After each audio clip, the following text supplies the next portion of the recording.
Climate change is the greatest threat facing future generations. The Environment Act of 2016 in Wales puts a duty on Welsh Government to set carbon budgets for Wales and reduce emissions by at least 80% by 2050. That's a really big challenge, given over half of Wales' emissions come from a small number of industrial and power generating sites. But what does all that mean? Well, it means we need leadership. We need Welsh Government developing policies that help Wales meet their targets.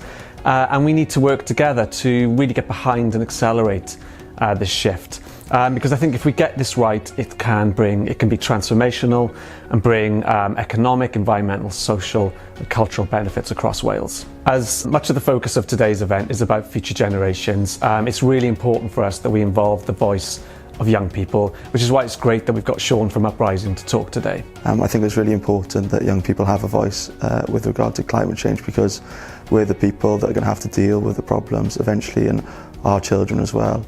And, we're not the people who put ourselves in this situation, but we're the people that have to pick it up and try and bring on real change. So it's important for us and our futures and the future of the planet that we have a voice. So last year, Welsh Government consulted on their ideas for their first low carbon plan. We held a roundtable event to bring people together and listen to their views. Here are some of those now.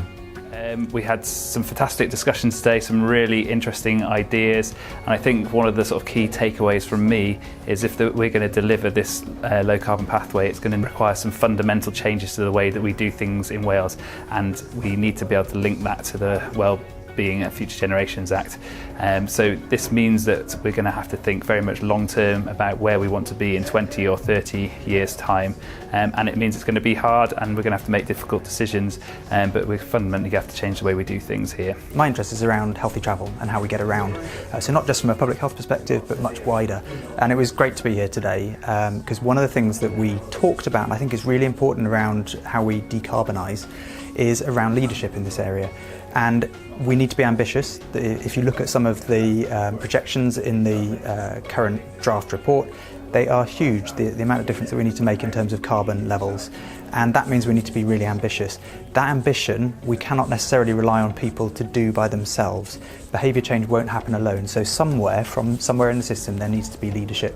Now, personally, I see that as public sector needs to step forward. So we need to make a really big deal about this and show by example what we need to do. But that won't be easy, and we'll probably meet some resistance, but I think we need to show leadership. And we had a bit of a discussion around that today about where that leadership comes from.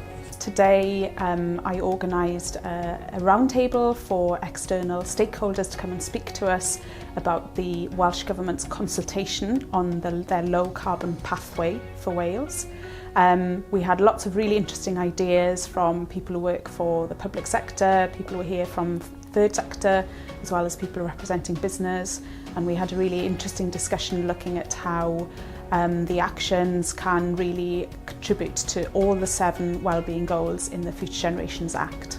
We welcome the publication of Wales' first low carbon plan. We know young people want to see change, so now more than ever we need to work together to deliver that for future generations.